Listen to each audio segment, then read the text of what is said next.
Bien, pues después de este final de siglo tan extraño en el que todos eran diplomáticos y vestían uniforme de gala del cuerpo diplomático, estamos ya en el siglo XX, que es el siglo de las vanguardias. ¿Cuándo surgen las vanguardias? Respuesta sencilla, en 1907. En 1907 pasan dos cosas. Sí, quizá en 1700 algo con Stern, que es el gran vanguardista. Pero bueno, las vanguardias del siglo XX nacen en 1907, cuando muere Alfred Jarry. Primera cosa que pasa, muere Alfred Jarry. Entonces, ¿qué cuenta en 1907? Contarán los años en los que haya escrito su obra, pero es que muere con mucha obra inédita que va apareciendo después de 1907, especialmente su Doctor Faustroll. Bien, aquí tenemos un retrato de Jarry incluido en una colección de retratos de escritores ilustres de Vallotton, una colección que se parece pues a la de hombres ilustres de Pacheco y a otras muchas de las que nos hemos ido aprovechando a lo largo de esta exposición. Vallotton recoge muchísimos retratos de autores finiseculares muy interesantes, algunos de ellos que se cree que tienen influencia en las vanguardias como iniciadores. Ya he citado al uruguayo Lautréamont, que a mí no me parece, a los surrealistas sí, les encanta, al igual que Sade. A mí Sade no entiendo qué le ven, y tampoco no entiendo qué le ven a Lautréamont. Buñuel en Sade ve el gran señor feudal, el gran resquicio de un feudalismo que a él le cae muy bien, mientras que otros lo ven como el abogado de la libertad. Buñuel lo ve como todo lo contrario y creo que acierta, es el gran rescoldo del feudalismo. Para mí la vanguardia se inicia en el modernismo, es algo que sabe ver perfectamente Luis Eduardo Aute en su película Un perro llamado Dolor, en la que la obra de Picasso sale sorpresivamente, de la obra de Julio Romero de Torres. Para él, Picasso ya está en ese modernismo de Julio Romero de Torres. Le pregunté y me contestó esto, por si podía caber la duda de que no, es que Julio Romero de Torres no llega donde llega Picasso. No, él ve a Julio Romero de Torres como un pintor de primer orden en el que ya está Picasso. Bien, pero ni Picasso sería posible sin Jarry, ni la vanguardia del siglo XX sería posible sin Picasso. Como he dicho, una de esas obras que Jarry deja sin publicar es el Doctor Faustroll, una obra impresionante de lo que él llama patafísica. El Doctor Faustroll nace con 62 años, va acompañado de un mono que dice jaja. Hay una demostración de la superficie de Dios, hay mucha ciencia, lo que ahora se llamaría ciencia troll. O sea, los trolls de Internet son herederos del Doctor Faustroll. Lo que se llama trolear, y el troleo de Internet viene del Faustroll, se sepa o no se sepa, viene del Faustroll de Jarry, al igual que tantas cosas vienen de su Ubu, de su Ubu, que es una caricatura de un maestro suyo, a la que le sacó bastante partido para la literatura universal. Es dibujante, grabador, ciclista y gran escritor. Picasso, como he dicho, no sería posible sin el arte ibero, sin el modernismo de Julio Romero de Torres, sin su padre, sin Andalucía, sin Galicia, sin Cataluña, sin el gótico, sin todo lo que conoce. Pero no sería posible un Picasso literato y un Picasso poeta y un Picasso vanguardista sin Jarry.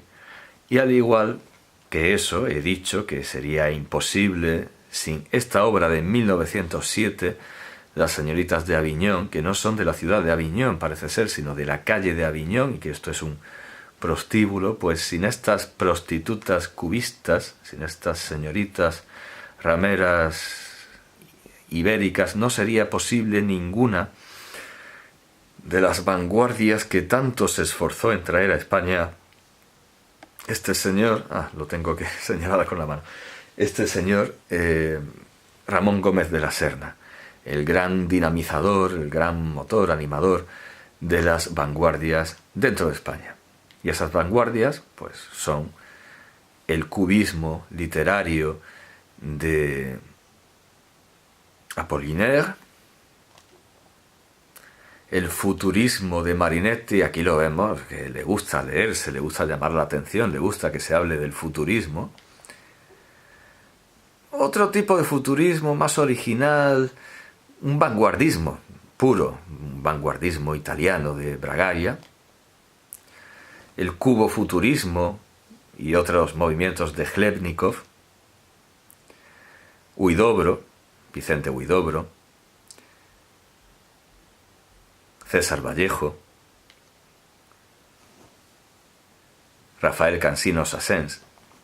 Bueno, como vemos, es un siglo cansado, es el tedio de la vida de un siglo que ya ha vivido mucho. James Joyce, que por cierto hace una broma en una carta sobre Picasso. James Joyce hace a la literatura lo que Picasso a la pintura, aunque también depende, pues, de Stern, de Teófilo Forengo. Eso lo ve Alpino en una novela.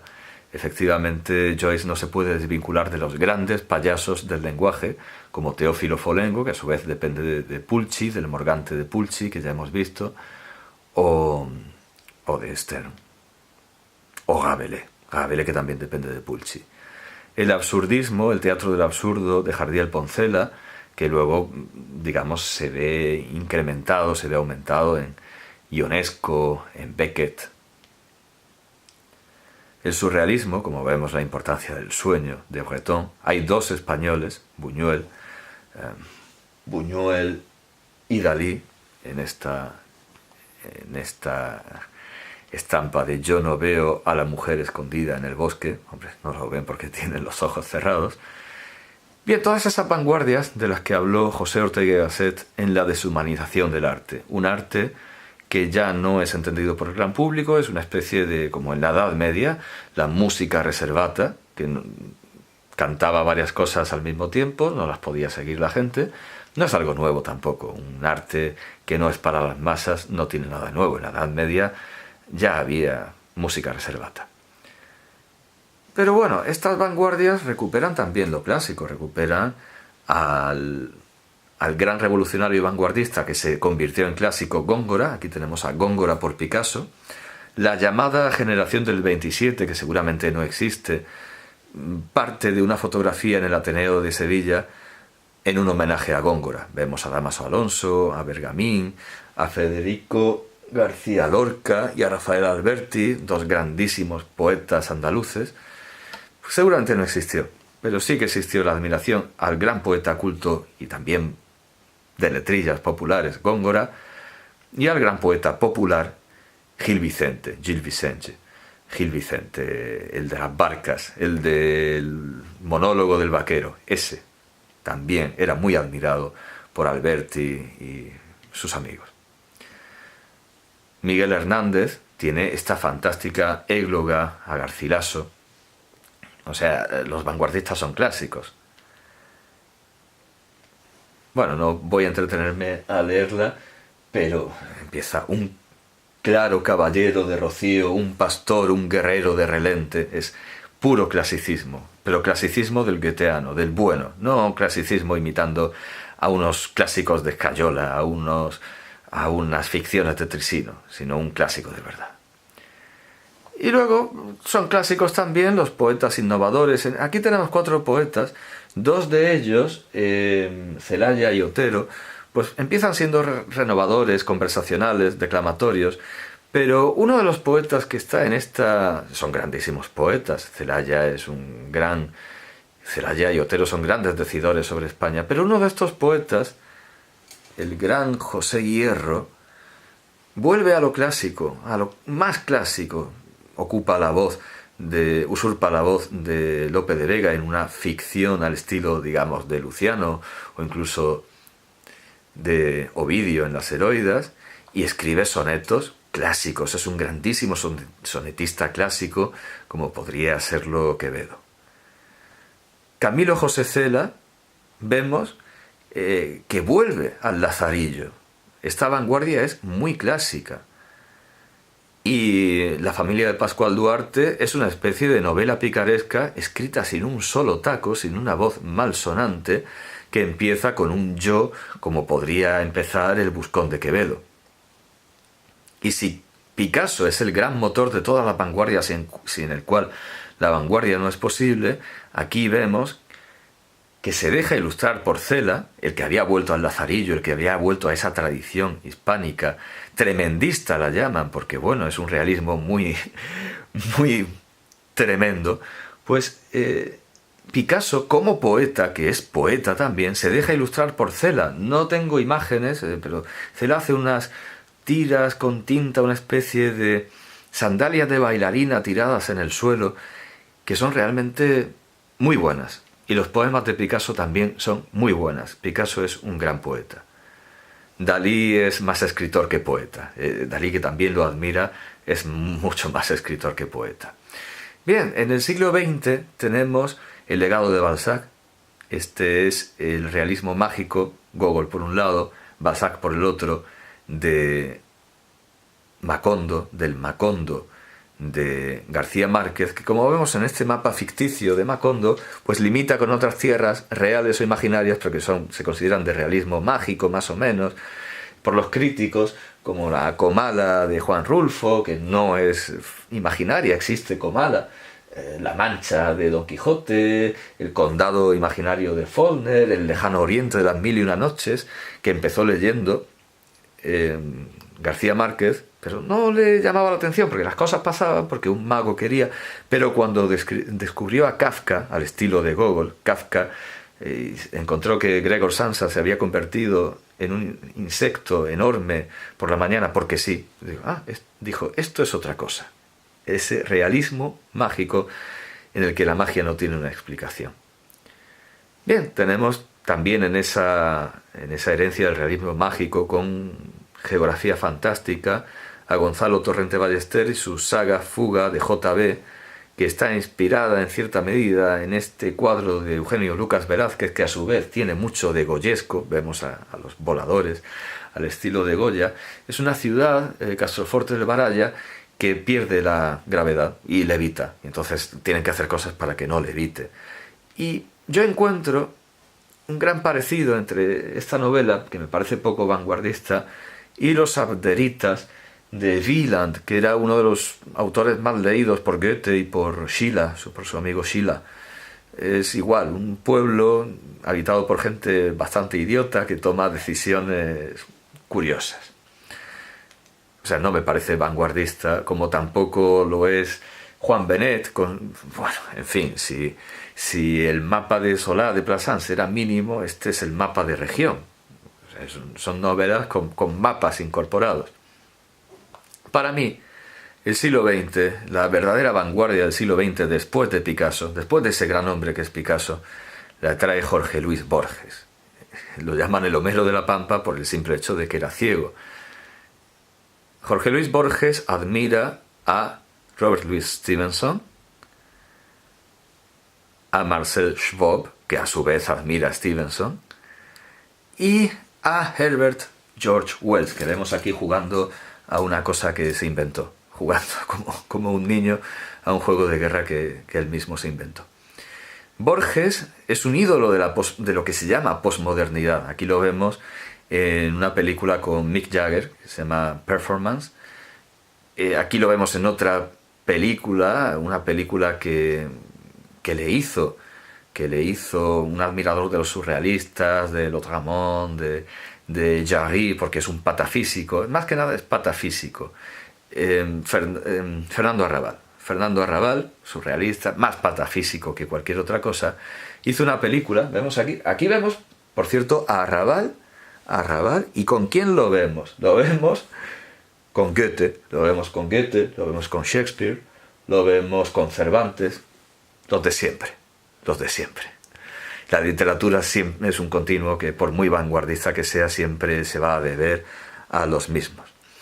Pues Fernando Arrabales tiene esta película, Borges, Una vida en poesía, que demuestra que aquí no hay más vanguardia que Borges. Y lo digo muy en serio. En el siglo XX, después de Picasso, no hay más vanguardia que Borges. Aquí tenemos al Ulipo, al taller de literatura potencial, que adora, venera a Borges y no puede dar un paso sin citarlo. Y vemos aquí, pues, quizá el más interesante autor vivo, que es Fernando Iwasaki, peruano con apellido japonés, que está rindiendo pleitesía a la tumba de Borges, como no puede ser de otra manera, porque no se puede escapar de Borges. Ya hemos visto que los realistas mágicos en realidad lo que están continuando es a Gogol y a Balzac, siglo XIX, y cualquier literatura que verdaderamente quiera ser vanguardista en este siglo nuestro, 20, finales del 20 y 21, pasa por Borges. Incluso aquí vemos a un escritor chileno con una botella de agua haciendo una broma, no voy a decir su nombre porque no lo merece. Incluso el que quiere transgredir y hacerse el interesante pasando por encima del cadáver de Borges, sigue teniendo que ir a su tumba a rendir pleitesía. Él mismo dijo que esto era un desprecio y un homenaje. No se puede escapar en nuestro siglo de Borges. Y este es el resumen de mi visión de la literatura española tal, o hispánica, tal como, en todo caso, castellana, porque no he hablado ni de la catalana, muy poco, no he hablado de Jaime el Conquistador, no he hablado del Espejo, el libro de las donas, no he hablado del grandísimo autor latino, mallorquín y árabe, San Raimundo Lulio. No he hablado de poetas menores congorinos como Pedro Soto de Rojas, de poetas que están fuera de generaciones como León Felipe. No he hablado de mucha gente, de muchos autores interesantes, de muchos novelistas, poetas, dramaturgos. No he hablado del mayor dramaturgo, el que mejor construye las obras de teatro en España, que es Tirso de Molina. No he hablado de Miguel Miura, no he hablado de demasiada gente. Pero para tener una visión de lo que se pide en bachillerato, en secundaria, en ESO, en ESPA, que es para personas adultas, esto no digamos que basta, pero debería ser un acicate, un primer paso, ya que las clases de literatura son como una teletienda en la que se muestran libros y se dice que estaría muy bien leerlos. Así que con esto, de momento y a falta de algo mejor, nos podemos ir, creo, conformando.